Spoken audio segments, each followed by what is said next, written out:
Hey everyone, welcome to another hunt video. Today we're going to be fighting Lao-Shan Lung, so let's get on with this. And here he is, Lao-Shan Lung. So as you can see, Lao-Shan Lung is an absolutely colossal Elder Dragon, like massive.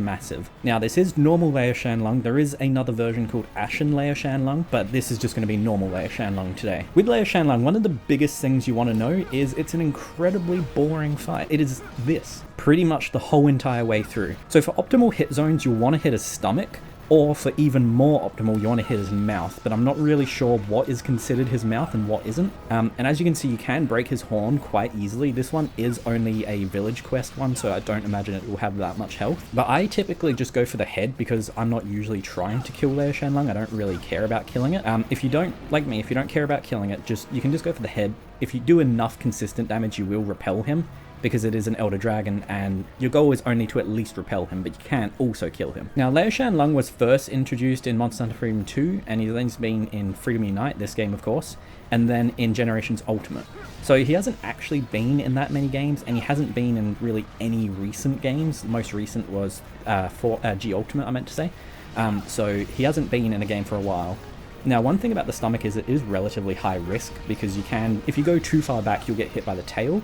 And the tail does do quite big damage, and also you need to watch out you don't go too far back, or then you're not going to be in the good hit zones anyway. But this is pretty much the whole fight.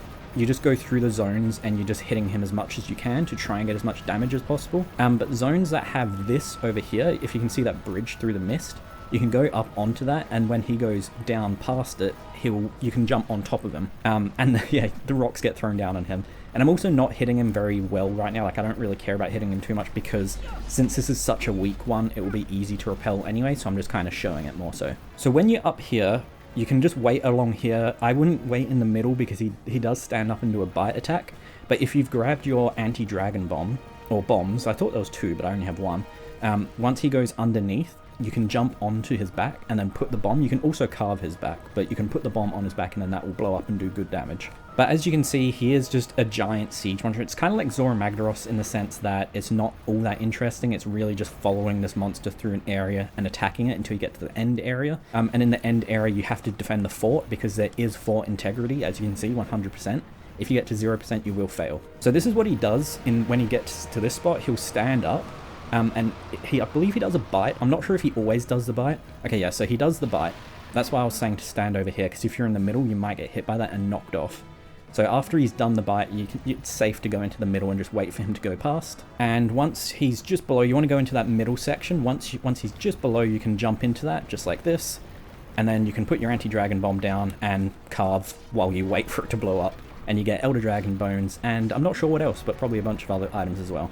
And boom, there we go. As you can see, it does some nice juicy damage because it made him flinch. And pretty much from there, you just keep attacking him like normal. There's really not much else to say. Just keep hitting him, try and do as much damage as you can until you get to the end area, which is area 5, by the way. And Lao-Shan Lung did actually come relatively high in the 20th anniversary. He came 61st, which is actually pretty good, considering he's not a very interesting monster. He's not really in many of the games, so he actually placed pretty well. And related monsters is, as I said earlier, Ash Lao-Shan Lung, and apparently there is actually some relation to Zora Magdaros.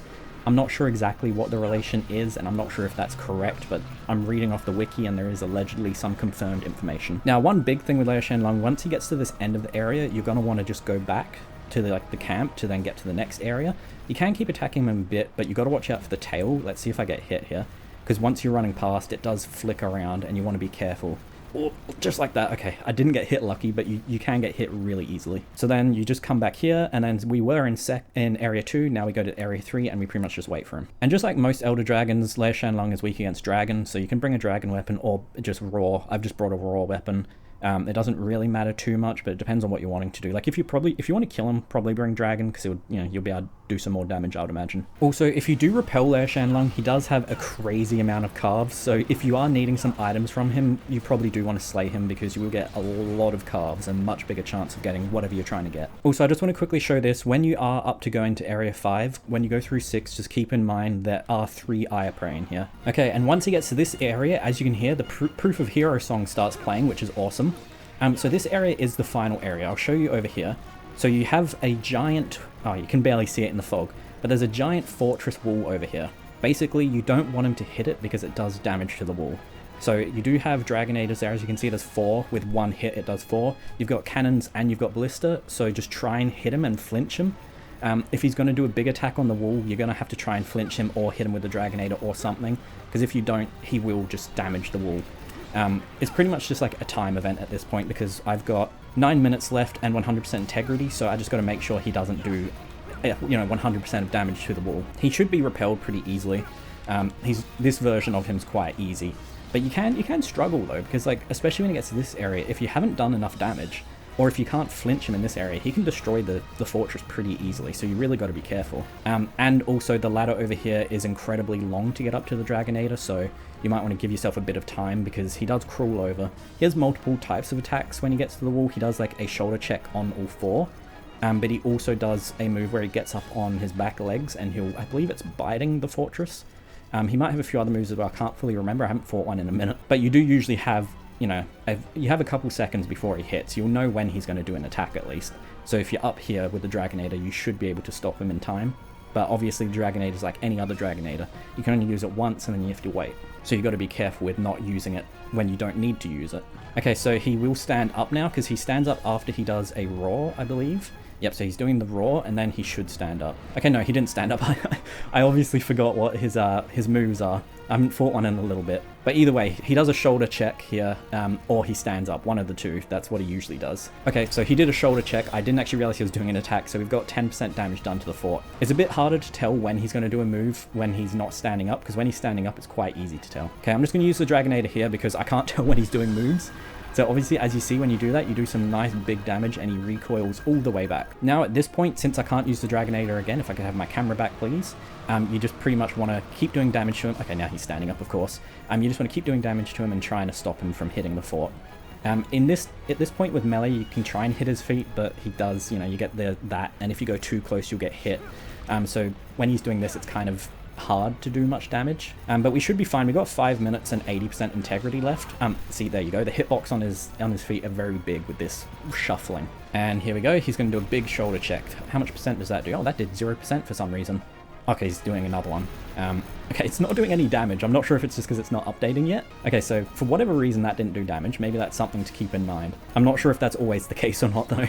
And yes, he does really enjoy roaring in this area. Okay, we've got 5 minutes left. I'm just going to try and get as much damage in as possible. As I said, I really doubt I would be able to slay him, but I just want to try and stop him from hitting the fort so then we can survive. Oh, wait. Oh, never mind. I thought I tripped him over, because you can trip him. Like, I don't know if you have to hit the legs or if you just do enough damage, but he does get tripped over. And he will stop moving for quite a while when he's tripped over. Okay, so we've only got 1 minute left right now.